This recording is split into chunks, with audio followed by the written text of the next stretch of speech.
You're listening to the Huddle Up Podcast with Chad Jensen and Zack Kelberman. Join Broncos Country's deep divers at milehighhuddle.com and sound off. And now it's time to drop some knowledge.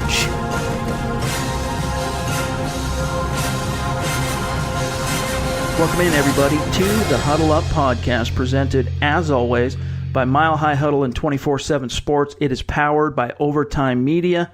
I'm your host, Chad Jensen. With me, as always, is my partner in crime. You know him and love him, is your Denver Broncos reporter for 24/7 Sports. He is Zack Kelberman. Zack, at long last, the Chris Harris standoff has come to an end. He's back in the fold. He's at OTAs. He showed up on Wednesday. The deal is done. You no longer have to write 2 articles a day on rumors surrounding Chris Harris.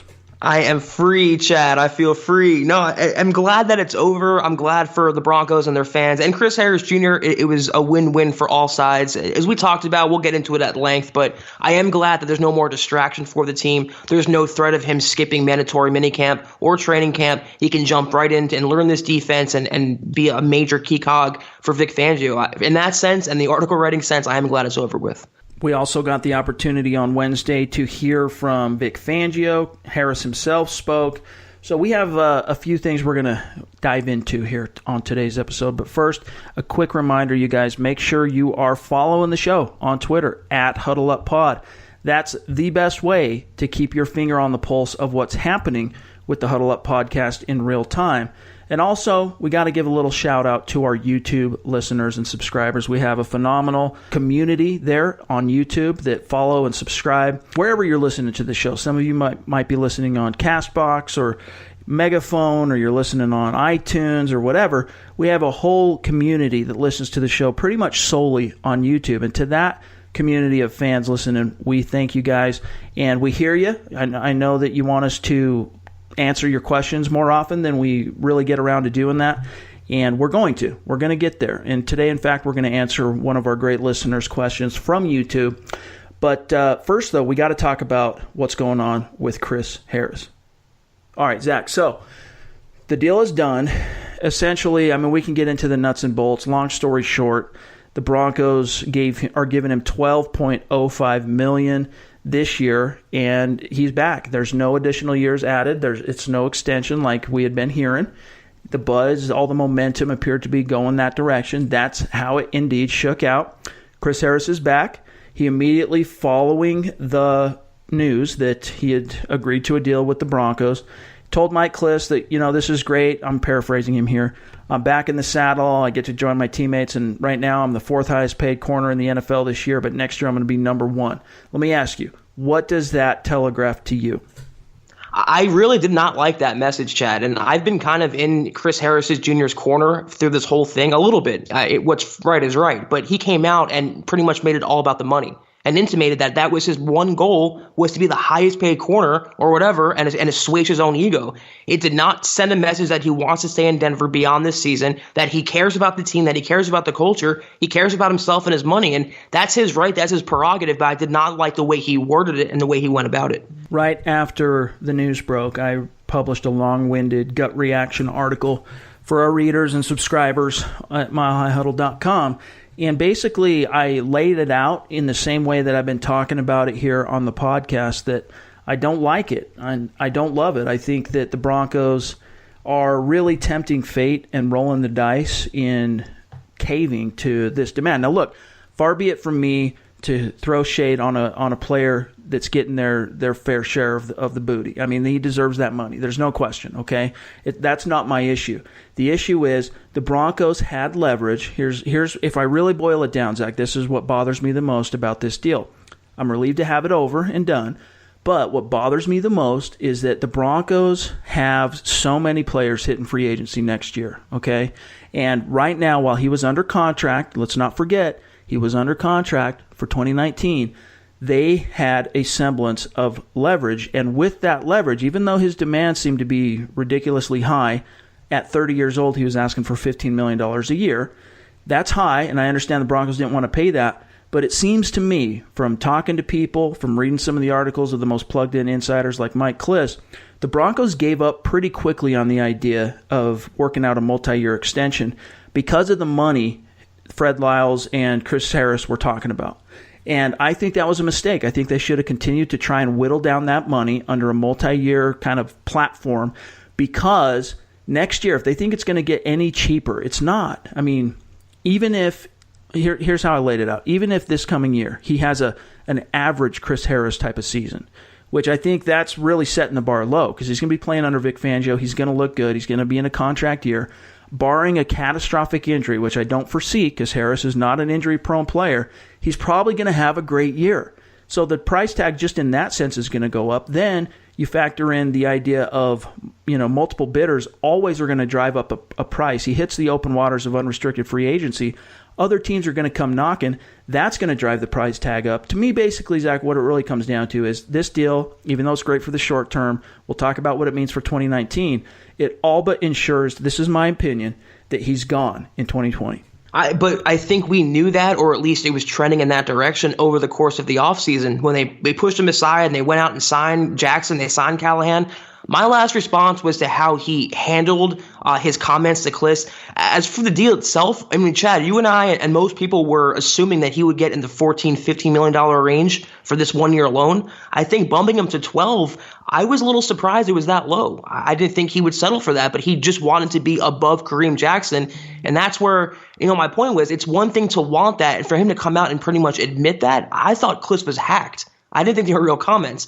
But to get him and pay him a couple more, $3.5 million more, it's not conventional. It's not ideal. It is a little unprecedented, but you got to keep him happy. Keep a happy shop. It's for optics. We talked about this before, and I don't think Elway has an intention of keeping him around. If he did, he would have locked him up sooner, not splurge at the position, and not fiddle with him. He wants him for this season. He thinks he can help the Broncos win. Harris thinks he can help the Broncos win, and if he does, he plays himself into a bigger contract with the Broncos or any other team. So in that sense, it works out for both sides.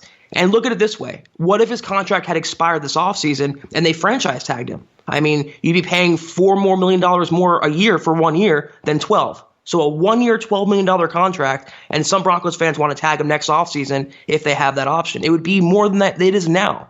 So I think getting him at 12, getting a Pro Bowl, all-pro player back there for a win-now season, and you don't know what could happen. I mean, they can have some good faith talks down the road. He can get injured. You never really know. I mean, Kareem Jackson can bust. There's so many variables here. But I think I was bracing for him to get 15 and to only get 12. I think they did pretty well, Elway, to retain that talent and avoid any sort of distraction. Yeah. I mean, what I had heard too now I'm not sure on this, I haven't researched it myself, is that one of the finer points of this contract adjustment the Broncos agreed to with Harris is that he can't be franchise tagged next year. I don't think that was confirmed, though. I've read the same thing. Yeah. So and I'm right there with you. I haven't seen that from a reputable source yet. But if that's true, that's just another way that Elway caved to Harris, and it kind of shows really the viewpoint the Broncos have on him, the outlook long term. There is no long term outlook in this humble host's opinion. But I like what you hit on there. I mean, how much the Kareem Jackson deal really stuck in Chris Harris's craw. And we talked about it when the Broncos made that signing and then followed it up with Bryce Callahan. We had the alarm bells going off, right? Like, what does this mean? Like, this is kind of weird for Chris Harris because he's making only X. He's only making not even $9 million this year, and you got Kareem Jackson, who never even made a Pro Bowl, coming in at 31, making $11 million. But I think even we underestimated how much Elway was really telegraphing the future for Chris Harris at that point. Like, it's not that by paying Harris or by paying Jackson, the Broncos couldn't pay Harris. It's that by paying Jackson and then paying Callahan in successive order, without also taking care of Chris Harris, that that's kind of telling the story of probably where this is headed long term. But he's been very upfront about how much that bothered him, and I have to wonder, I mean, they're professionals. I'm sure it's all going to be quashed, but I have to wonder how much that might create any kind of, issue between Harris and Jackson, just how much Harris has talked about it in the press. Yeah, it's pretty spot on. And you can rationalize the Kareem Jackson signing because he can play safety too. But the Callahan signing to me, Chad, a couple days later or whatever it was, that was just the icing on top. I mean, he plays the same position as Chris Harris Jr. Maybe not quite as good, but not too far off either. And to get both of those players, it was just a giant red flag that, hey, he might be around for this season, but don't expect him, beyond 2019.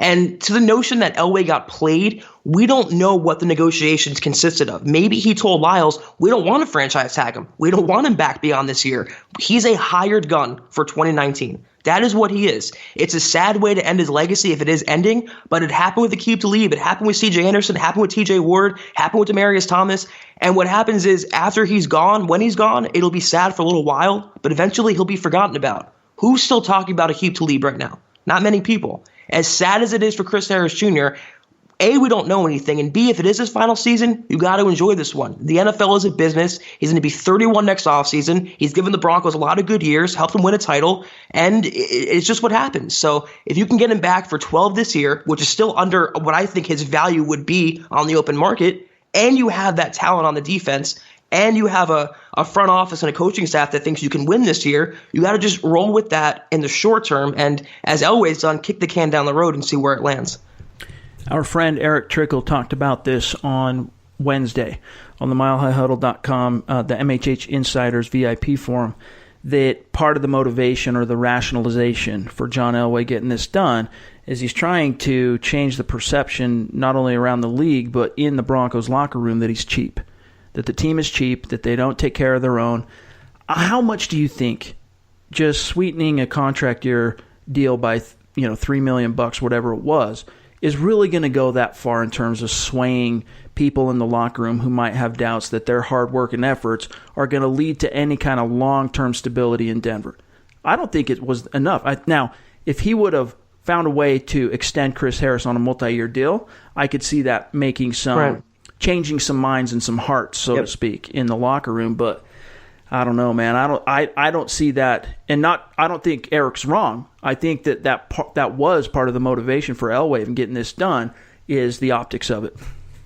I was going to say, I think the way Elway handled this, and I've been kind of supportive of him, but the way he handled this did more harm than good in outsiders' eyes. It's they let their homegrown stud, a former undrafted free agent, a Pro Bowler, languish for months, and they go out and they sign two outside players who aren't as good, and then at that point they don't even take care of him with a long-term deal. They kind of just sweeten the pot for 2019 and pretty much admit he's gone after this. So I think it did more bad than good in saying that if you're a free agent here, you might get a couple more $1 million in your final year of contract, but they don't even want to make it that long, Chad. Players want to sign new deals in 2-3 years. They don't want to. Chris Harris Jr. was a nightmare. He got signed to a deal that was below market value and then played out the entire deal almost and then didn't even get an extension on top of that when he's near the prime of his career. It sent a bad message, and that's where I think Elway messed up. He should have taken care of his star months ago, like we talked about, instead of letting this play out and play out and play out. And it wasn't a good look. And the only reason he did this now was he backed himself into a corner. He had no other choice.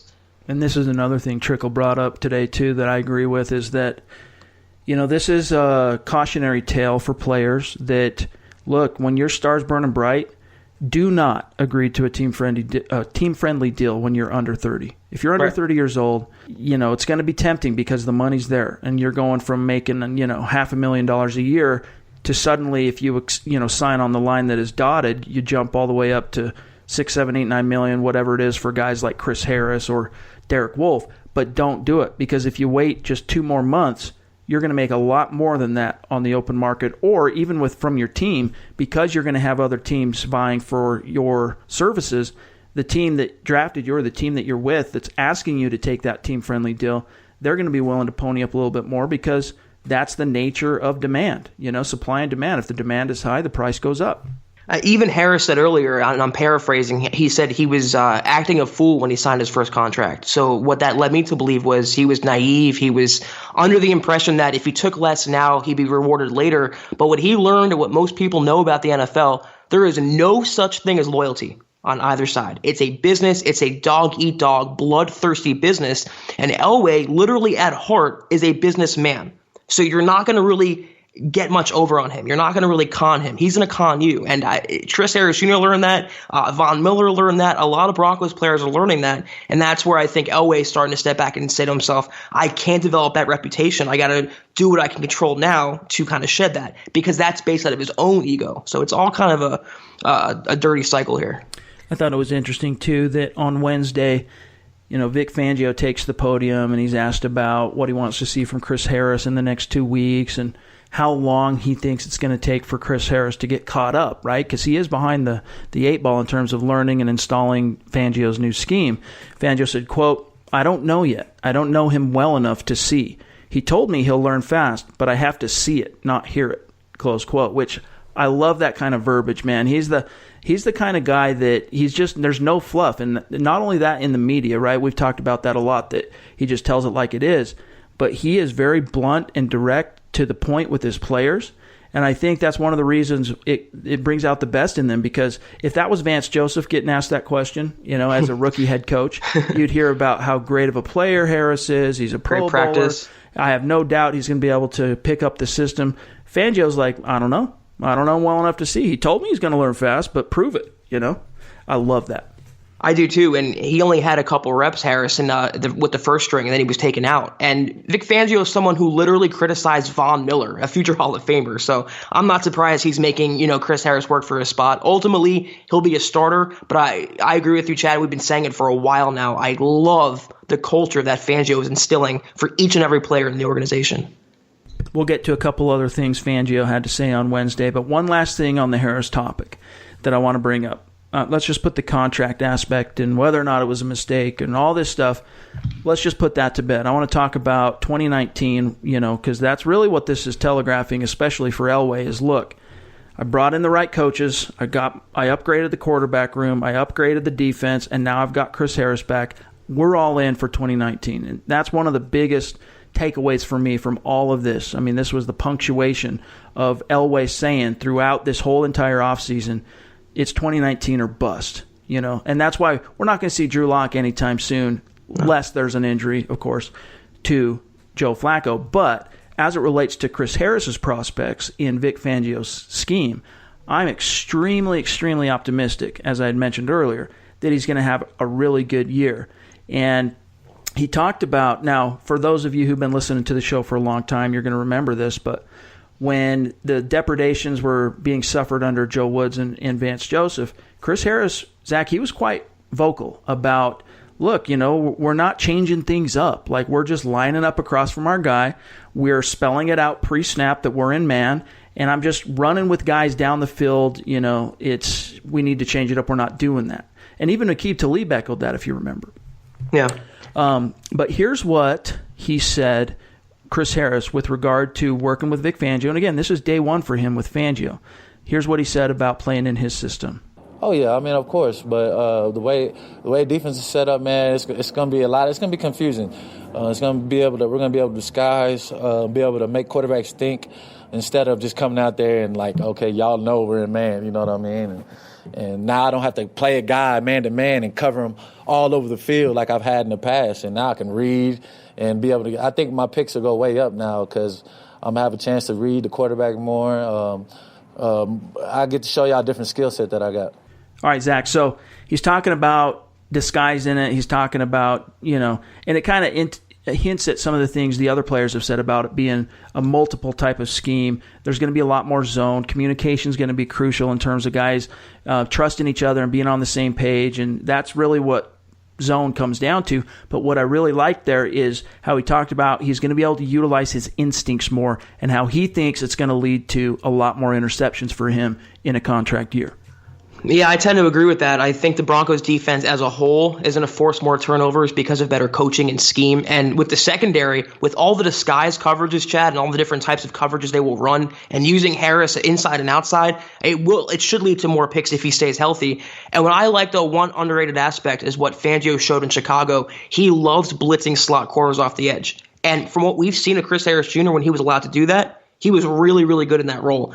as a whole, Harris should thrive if he stays healthy, and he should really do well in this defense. And I think his stats will be inflated because the Broncos defense as a whole will just be more opportunistic, more aggressive, more ball hawking, and Harris should benefit in more ways than one.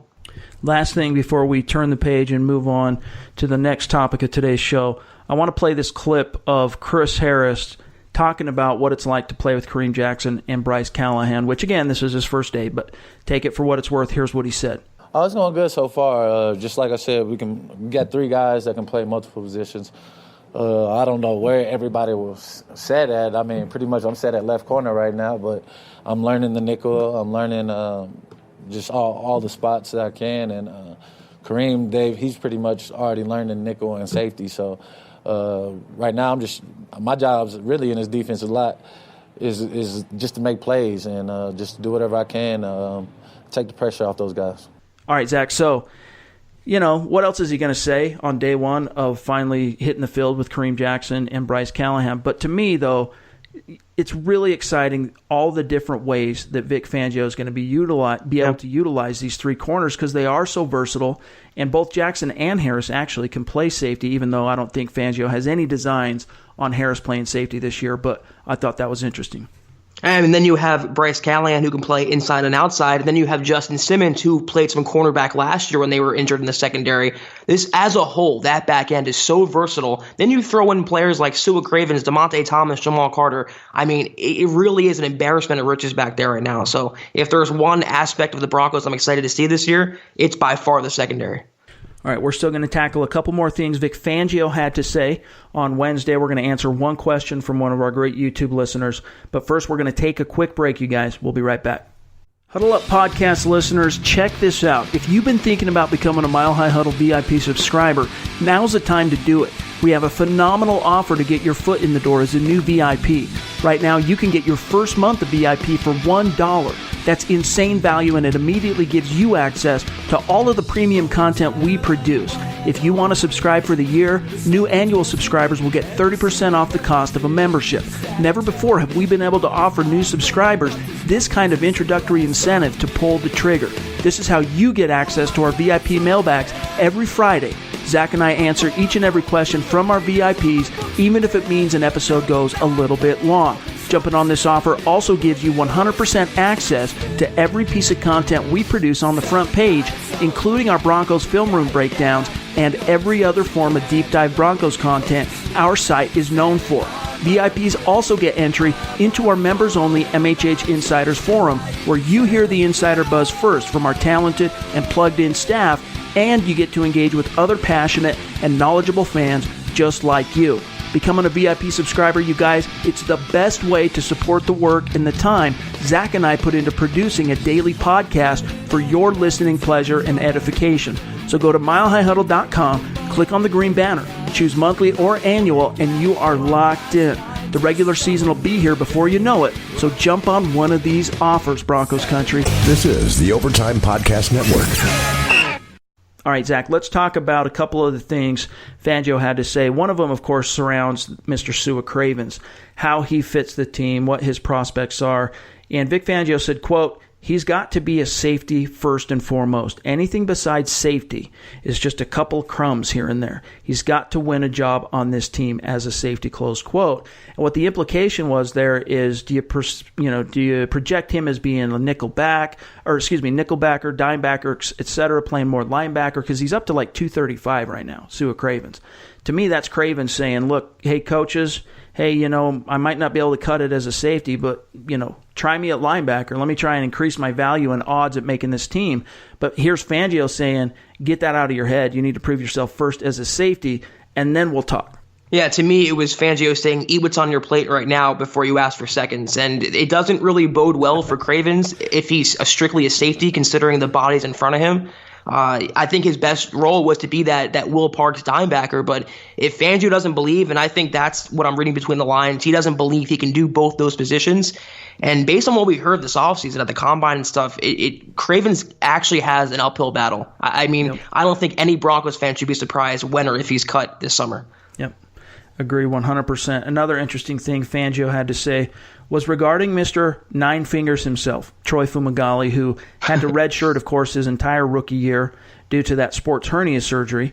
How has he looked so far? We've written a lot about and talked a lot about Noah Fant. We've talked about Jeff Hireman. We've even talked quite a bit lately of Jake Butt, at least on the website in the written form.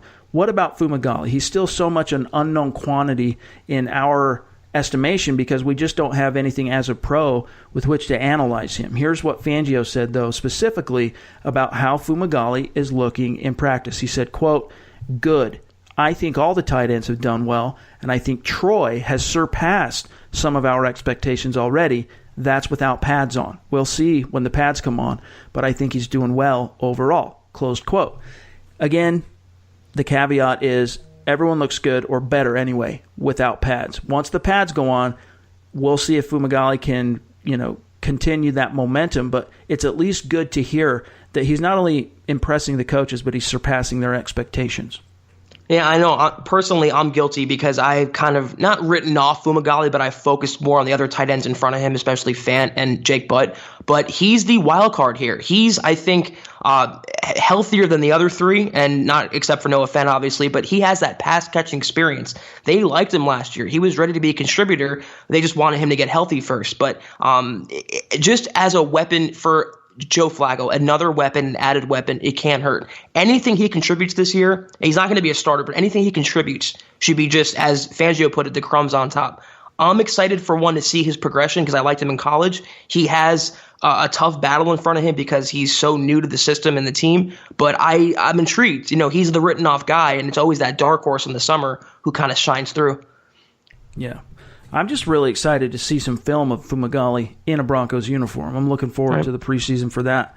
And, of course, training camp, which it feels like a million miles off right now, but it'll be here before we know it. Last thing from Fangio on Wednesday, well, two things, and I'll serve them up to you at one time. He said that Kevin Hogan looks much improved from what he remembers years ago, and then also that Will Parks is having a really, really good and impressive offseason.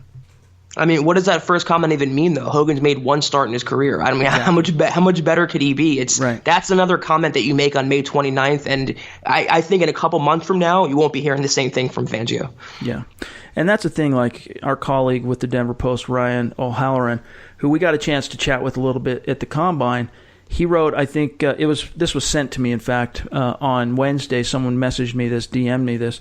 Oh, what does this mean about Kevin Hogan? Ryan was answering a mailbag question about Hogan, something like that. And he said that basically he thinks that don't sleep on Hogan because, the one edge he has over all these other backups, meaning Locke and Brett Rippon, is that he actually has NFL experience.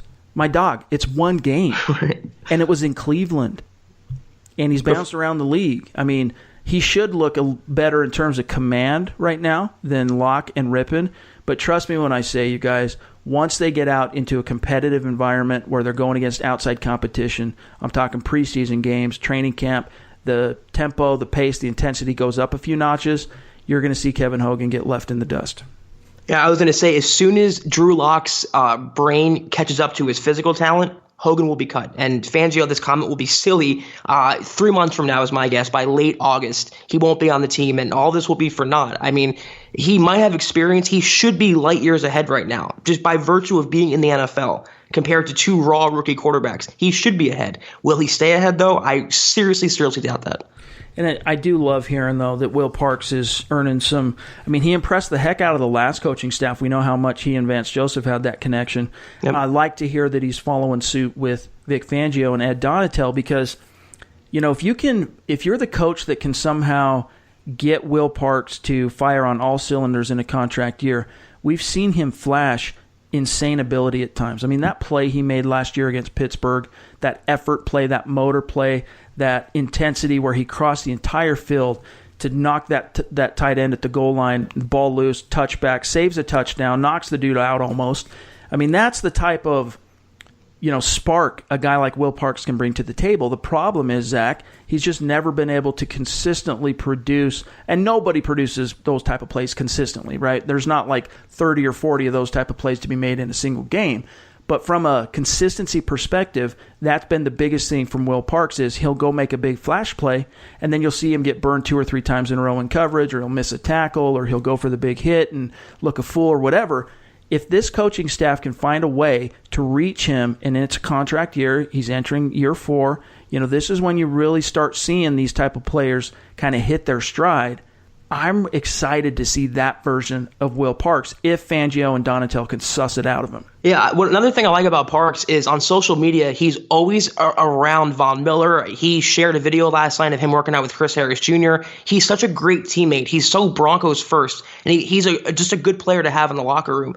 Talent-wise on the field, I don't know if he'll ever be a star or maybe a consistent starter, but in this coaching staff, he can be a weapon for Vic Fangio. They're going to put him in a position to succeed and minimize his weaknesses, and I think he can help him as a dime backer, as a safety, whatever, in this defense. With so many moving chess pieces for Vic Fangio and Donatell, the possibilities are endless, and I wasn't the biggest Parks fan, but after last year and watching him on film, and after that Steelers game, like you mentioned, Chad, my eyes kind of opened up. He can be a real asset to this defense, and I'm with you. I'm excited to see his progression under a competent, real coaching staff. All right, before we get out of here, let's answer one question from the Mile High Mailbag via YouTube, because we are your football priests, and each and every week we're here to offer the absolution and answers to your burning Broncos questions, including our great listeners on YouTube. And one thing I want to remind our listeners on YouTube is, obviously, anytime you listen and get a watch or a view or whatever on YouTube, that's good for us, right? You're supporting the show. It's great. But what really helps out on YouTube is when you like the video. Okay, so don't forget, if you're listening, make sure you click the like button, because what that does is it tells YouTube that this is a quality video. Fans are interacting with it, and then they put it in front of other Broncos fans who have similar interests. Okay, so keep that in mind. But this comes from Stony Neff on YouTube, and his question is, what unit, Zach, do you expect to be most improved this year, and who do you think the dark horse of training camp will be? Thanks. What jumped out to me right away was offensive line or secondary. Based on coaching and the talent infusion there with Mike Munchak and Reisner and Jawan James on the offensive line, the secondary, which we talked about the entire podcast here. Yeah, I think those positions will improve the Broncos, and especially for the offense. That was the biggest Achilles heel for them. That was their biggest weakness. Now, if they can turn it into a source of strength, that's the difference between a pretender and a contender. And I think the Broncos can make the playoffs if they get consistency there. In terms of a dark horse, I don't know. Someone like a Will Parks, someone like a DeMarcus Walker, someone written off, maybe like a Todd Davis, who we don't think is going to thrive in this defense. I think will stand us up in the summer and kind of stake his claim. Other than that, though, I don't really know right now. What do you think, Chad? Yeah, I'd have to put a little bit more thought into it, but off the cuff, one name I'll throw out there is Juwan Winfrey, the 6th-round pick. Well, that's a good one. Who, again, when that pick was made, you guys heard me, both of us, we were down on that pick. It just, after the Broncos crushed every other selection, that one just came off. After they traded up to get him, it was like, wait a minute, who? What? But after hearing him talk, doing some research, talking to some people, watching some film, now I understand it. Okay, it makes a lot more sense. I can see him now. When the pick was first made, I was saying, look, I wouldn't be surprised if this is a guy that plays his rookie year on the practice squad. I now think, conversely, that he's bound for the active roster. I think this is a guy that's going to make some hay this summer. The question is, who can he leapfrog on the depth chart as a rookie? Because rookies, it takes a little time. Like even Cortland Sutton, who had a really good, if you just look at it overall, a very productive rookie campaign. I think it was the 4th best rookie wide receiver season in Broncos history. But even then, you could tell he wasn't firing on all cylinders. It takes time. Now, we hope we see an improved, progressive type of Cortland Sutton in year 2, and the same goes for Deshaun Hamilton. So with Juwan Winfrey, that learning curve's still going to apply, but he has, and even this was interesting, Deshaun Hamilton a couple weeks ago at OTAs talked about this when he was asked about Winfrey, is you look at his size, and he said, look, he actually has he surprises you at how twitchy and quick he is for his size. So he's getting noticed from his fellow, wide receivers, and he's one of those players that I would say is a dark horse to keep an eye on. No one's really talking about him yet, But I think once you get to training camp and all the media's out there and the fans are there and the cameras are rolling, and you're going to see some poster type plays. And in the preseason, if he can find a way to make some big plays, score a couple times maybe, I think he'll cement himself a spot on the roster. Yeah, it's funny when you were talking. Before you said Winfrey, I was thinking Tim Patrick as a dark horse. For some reason, I think he's just bound for a bigger breakout year. He might not, surpass Hamilton and Courtland Sutton, but he might have I think Flacco will have good chemistry with him. If you want to talk about kind of an underrated dark horse, though, even though that might be a contradiction, Garrett Bowles. And I'm not the biggest fan of him, but a lot of Broncos fans are down right now. They think he's kind of a lost cause. Mike Munchak even said he wants consistency from him. I don't know how he would prove that he's kind of succeeding, just being consistent, I guess, but that's one player who's kind of at the bottom in fan morale right now, who may surprise with a bump in coaching this year. That's one player who can go from, the outhouse to the penthouse in the fans' eyes. Well, there you have it, Stoney Neff. Thanks for the question. We'll try and keep a more consistent ourselves eye on the YouTube questions, and so thanks to all our YouTube listeners. Stoney Neff, I hope you enjoyed that. Let's call it a day, Zach. I think we've talked enough about Chris Harris. Let's put it in the rear view. Focus on this team 2019. Tomorrow is VIP Mailbag Friday, so for our VIPs, we got a thread up at MHH Insiders. Go there, get your questions in. Zach and I will answer and address each and every one of them on Friday's show. In the meantime, make sure you're following the show on Twitter at HuddleUpPod. You can find Zach on Twitter at Kelberman247, myself at Chad and Jensen. On iTunes, don't forget to review the show, give us that 5-star rating. On YouTube, make sure you're liking the video every time you listen to the pod. Huge, huge thing. But we'll be back tomorrow. In the meantime, for Zach Kelberman, I'm Chad Jensen. We'll talk to you then. You've been listening to the Huddle Up Podcast. Join Broncos Country's deep divers at milehighhuddle.com to keep the conversation going.